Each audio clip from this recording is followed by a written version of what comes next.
All right, it is Lucas back once again with the live wire. This time I've got James and I've got Matt from Caskets, who Matt I've previously talked to a couple of months ago. Yes, James is obviously a new face here in the crowd here. So, how you boys been? Really good, yeah. It was a hard flight, obviously. But apart from that, yeah, feeling good. I'm actually able to sleep, so I've got no jet lag. But the other boys aren't doing so well at the minute. Was the what was the flight to kind of get here? We travelled from Manchester to Doha and then Doha to here. But I thought I was doing pretty well, 6 hours. And then we got on the 14-hour flight, and about 2 hours into that, I was like, I'm done with this now, yeah. That's how I feel going from here to LA when I go to the States. Oh, mate, yeah, LA as well. That's a bad one. And we've got to fly to Japan after this tour as well. Yep. And that's another 14-hour, I think. Where are you going straight from Melbourne? We're going from, the last date, is Melbourne, yeah. And then we fly into Tokyo and then do Tokyo and Osaka. Yeah, nice. Listen, Japan's going to be awesome. I was talking to Andy about it on the last interview, but Japan's got a massive metalcore scene now, which is awesome to see. Oh, mate, yeah. All the bands there are unbelievable. Yeah, there's so much crossover between Australia and Japan in that regard. It's cool to see. Our first tour was with Crystal Lake. Well, I say tour. I think we did like 3 shows, and I've never seen a band like it. Yeah. They are like next level. Yeah. We're so getting off track right now. Pale Dusk, one of my favourite Japanese metalcore bands. They fucking rule, man. Yeah, man. But getting back onto you guys, this is obviously the first time you guys have been back since the headline tour with the home team at Brightside. Yeah. How's it feel to be back doing your first shows for the year? It feels good. That tour feels like forever ago. Yeah, it does. That feels like forever ago. It was only 18 months ago. I know, dude. It feels so much longer. Yeah, dude. We're excited, man. Like you said, these are our first shows of the year. It's always sick to be in Australia. Like, I live in America now, so like, I see both sides of the coin. Like, I see Australia as like it's the best bits of England and the best bits of America, like all jammed together. Do you know what I mean? Like, so yeah, Australia's sick. Like, we get so much love from Australia, and obviously we love Australia. Like, playing like the last tour we did, the headline tour was insane. Like. And obviously coming over to Australia from a different country and like selling out shows and stuff like that, it's kind of like fucking mind-boggling. You know what I mean? So, yeah, it's really sick to be back and can't wait to play some shows, dude. Yeah, for sure. And like I said, that tour was massive. Like, you guys had the home team on here. You guys were both doing Australian tours for the first time, and there was so much anticipation for everyone that was on that lineup. And it was just, I remember walking away from that show being like, that's probably one of the best shows of the year. Like, it was unreal. It's unreal. Thank you, bro. Obviously, we talked about the album very recently, and now that we're kind of on the other side of that, how has the reception been now that the record is out and people have kind of got it in their ears? And I think it's been really good. I do my very best to like try and not like get into like the politics online of it. Do you know what I mean? Like, but I think it's gone really good, right? The reception's been great. I think it's been obviously Lost Souls popped up, and that goes where we are now. But yeah, this album's had a great reception, and I'm very proud of it, to be honest. Yeah, we're happy, but I think we're like looking forward now to like, we're really excited to start playing the songs live. Do you know what I mean? Like, we've been playing the same songs like for the last 2 years, so it's nice to change it up and to sing something new for everyone. And yeah, dude, just excited, man. Yeah, I know, like on the kind of last sort of end of the tour that you were doing at the end of last year, you guys still were only really playing the singles. So is there anything that you're kind of expecting on this tour to sort of rip out that you haven't played before? Trying to think. I mean, yeah, there's definitely some stuff that aren't singles on this tour. Yep. I think we always seem to do that where we think of the songs that we like playing live and songs that we know are going to pop off when we play live, because we like to see people moshing and in the pit, hopefully Walls of Death, all that stuff, because we're a lot heavier live than we are on record. 100%. And now with the new album as well, we've got Matt screaming. So yeah, it's a good album to come see live, definitely. For sure. Remember too, like, yeah, like the this when because I'd heard you guys. I think Reflections is the second album, right? Yeah.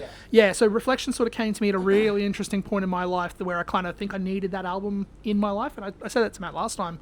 But, like, you guys then came out and did that album, and it was way heavier live. And I was like, whoa, this fucks. Like, holy shit. So I think on this album specifically, right, as long as you guys either rip out Save Me or Escape Tonight, mate, that's all I need. Those two songs are just phenomenal. Oh, thank you very much. Yeah, very proud of them. Yeah, hell yeah. A signature of the Casket sound is obviously them blending melodies with heaviness to sort of create synchronicity between the two and it kind of this beautiful harmony. This record, I think, does the best of those worlds together. And now that the album's out, I can talk way more about it.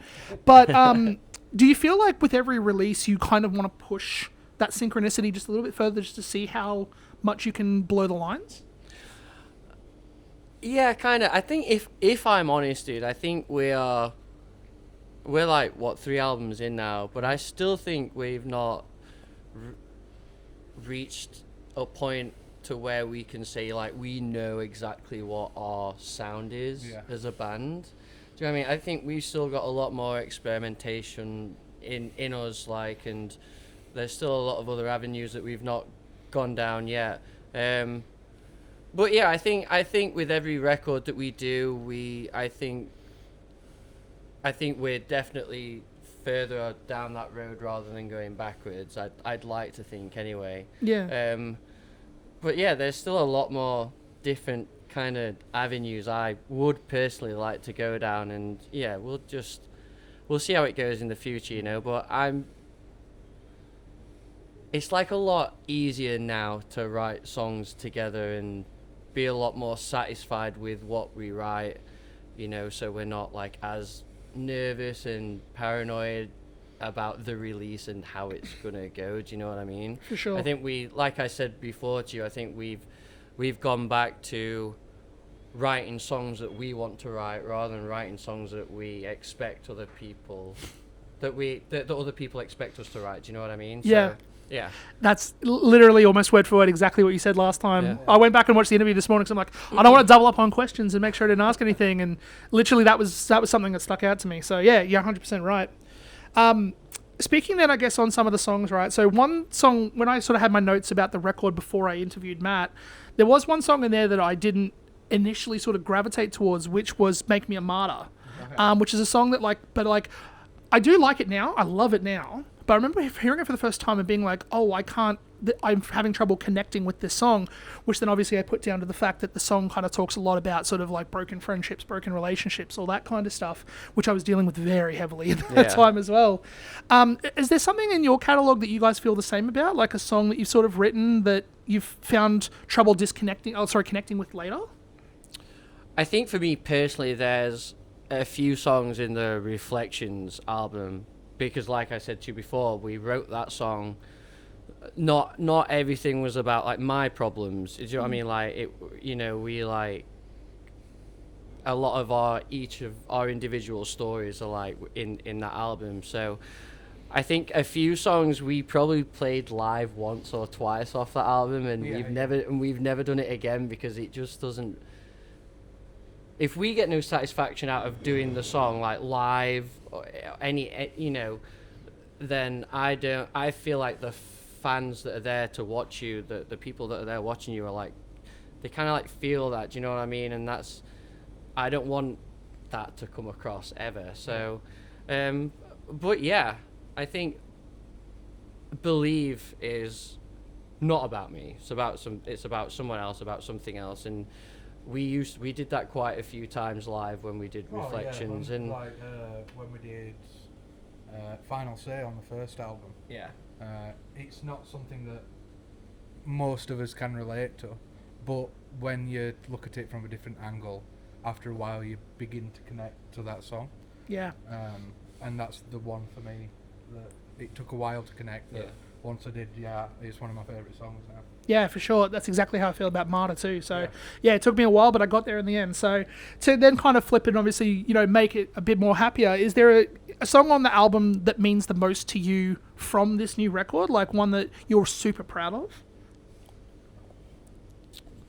There's a few. I think Save Us is I think that might be my favorite It's my favorite. on the album. It's my Like that, simply being it was for me. We wrote. I think that's probably the song out of the album that's the most like the demo. Yeah, 100%. Like, and I remember sitting down with that song. Benji like wrote the music. I remember sitting down with that song, and it took me like 5 minutes to come up with like the melody, and it just like flowed. Like it was just so easy to write the melody. Do you know what I mean? Yeah. Like, and so it was it was a lot easier for me to connect to it lyrically and the message of it. Like, and I feel like I'm just like. I feel like I did good on that song. Do you know what I mean? Yeah. Yeah. I do. What Yeah. about you? What's your favourite drum part, dude? I mean, when we wrote this album, obviously we started going a little heavier. So most of the songs now I love playing, being able to push myself. So Yep. yeah, Make Me Matter's great. Lost in the Violence, really good. Yeah, I think that's about it. Yeah, all banger songs. Something I also love, right? So as much as I love the music and the artistry behind all of that, there is parts to bands where I also love the music videos. Mm-hmm. And the music video for the title track is phenomenal. Oh yeah, Like, we incredible. were blown away by the end product. Yeah, that was all one shot. So I think we managed to do it over 3 shots. Yeah, 3 shots. So a lot of practice. The cuts are seamless. Oh, it's great. I mean, if you keep on watching it, you'll be able to find where it is. I wish I didn't know because I'm gonna go looking for it now. I'm not even gonna go to the gig anymore. I'm just gonna go and just watch the video on repeat. Where is it? No, We yeah, actually had to do that music video twice. Really? yeah. We had a problem with where we were renting. So it was supposed to be closed down, but it wasn't. So we were trying to like shoot in between people coming to visit the cathedral. Stuff like that, like So we went back to them. Obviously, we weren't really happy with what happened, and they understood. And luckily, they let us come again, and we managed to kind of change it. Actually, I mean, it was a bit different to the first time we shot it. So I'm kind of glad we went back. But yeah, it turned out great. Yeah, and then obviously part of the conversation me and Matt had a few months ago was obviously the conversation around the struggle about faith, and I have a very similar sort of experience with that. So shooting that song in a church like that, did that sort of stir up anything for you with what the song is then also about? I wouldn't say so. It was, if I'm going to be honest, it was a bit strange to be there in that environment because I can't remember like the last time I went to a church, or do you know what I mean? So it was a bit strange, dude. But I think it was a good idea to decide on that location, obviously because of the meaning of the song, and it kind of like drives it home. Do you know what I mean? But also I think we selected like the most beautiful cathedral I've ever seen. Like, it was in Peterborough in England. Like, you should go and check it out if you get the chance. It's a super beautiful place. But yeah, it was, I think I'm kind of like, I'm come to like terms with like that type of stuff now. Do you know what I mean? And like I said, like writing a lot of the lyrics to the album like kind of helped with that. So I wouldn't say it stirred up any emotions, but it was a cool experience, dude. It was a really, really sick experience. Yeah. Like, it was really sick. Something else we also then talked about too was you sort of said that you'd been listening to a lot of music scores. And I didn't even twig onto that because earlier in that conversation we had, I talked about the cinematic element to your guys' music, and you're like, yeah, I've been listening to music scores. Didn't even twig it together until I rewatched our interview. So before this, was there any sort of music scores that you were listening to where you're like, oh, I want to take bits of that? I'm really like into a lot of like film music scores, especially like, this is gonna sound a bit weird, but like Disney, make some of the most like beautiful like music I've ever heard in my life. Like, there's one film, I can't remember what it's called, but it's like about some guy and his dog. And like he sits down at a scene and like starts to play the piano like one handed, and it's like this melody. Is that Up? No, it's not Up. That also. But it's like one of the most beautiful melodies I've ever heard in my life. And when I hear stuff like that, it makes me like dig deeper into other music scores and stuff like that. And I really want a big cinematic aspect to our music. That's one of the things I don't think we're there with that yet either. No, I mean, we've got... It'd be nice to have the money to whack a couple hundred grand a week in some massive studio with a big orchestra and stuff. That'd be sick. Randy's great though. Yeah, Randy's amazing. So Randy does a lot of the string instruments on his album. He composes a lot. He gets a couple of musicians in to come and do it live, you know, rather than having synths that are actually sound like them. So it's been great having him, knowing that he can add stuff like that to our music. I mean, it's great. I think it brings it to another level. Yeah, it does. It gives it like this different air. Oh yeah. Moving obviously to the tour. So as I mentioned, this is the first tour for 2026 for you guys. You're going to be obviously on the support for slot for We Came as Romans, and you've also got Headwreck also going to be part of the tour. Are you guys excited to get back out there and see Australia one more time? Oh yeah. I mean, this is my favourite country. Sorry to all other countries. I absolutely love it here. It's my favourite place to come. The shows are always amazing. I mean, we played our biggest shows as headliners ever last time we came. Yep. So we know the audience is here as well. And you get to tour with great bands as well. I mean, that Headwreck, they're popping off now. Yep. We've already played with them before. They're super nice, absolutely amazing live. So yeah, it's nice to be asked back. And I can't wait to do all the other stuff we've got coming up this year. For sure. I can't talk enough about how much I love Headwreck. Like, they've been a find for me over the last 12 months where, like, that Attitude Adjustment EP is insane. Oh, yeah. And their live shows are super fun. And, like, again, there's been 2 tours that I've been really looking forward to this year. And the first one was last weekend was the Plot and You played here. Yeah. This was the other one. Like, these 2 tours are just insane with talent. So I'm glad you guys are back and doing it. And oh, yeah.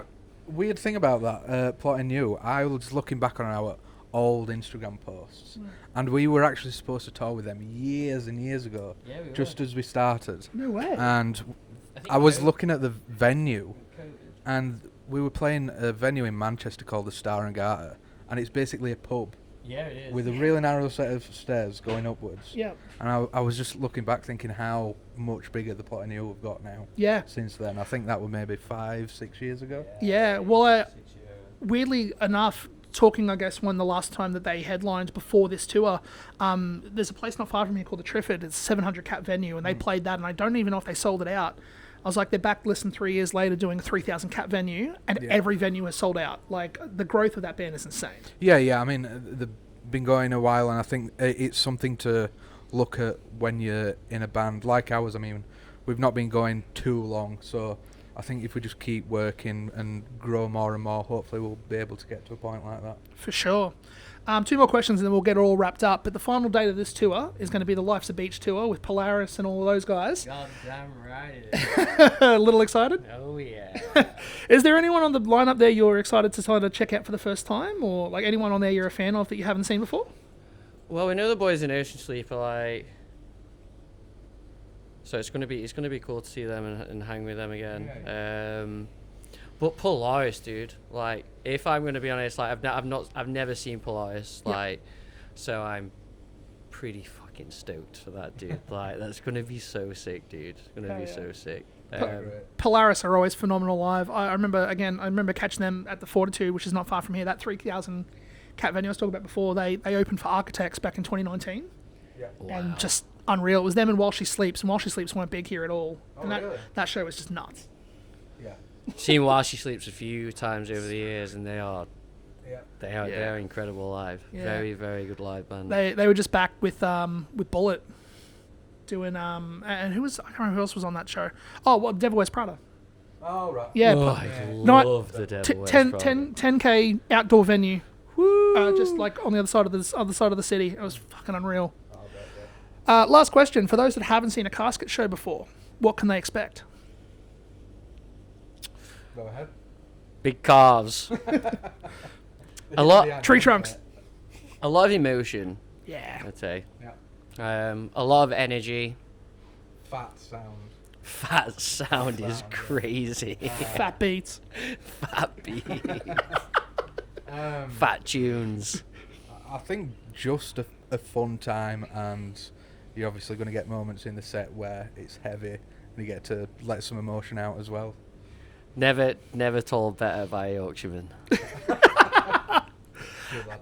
Oh yeah. Well, listen, thanks for coming by and chatting. This was kind of a last minute thing, I think. So appreciate you guys coming to hang out. Yeah, and of course, man. Thanks again, for can't wait to see you guys again tonight, and all the best with the tour and the record and all the touring you guys are going to do. And again, like I said to Andy before, I'm already excited for you guys to come back and do another tour. So please come back soon. Thank you very much. We'll try our very best. Cheers, Bobby.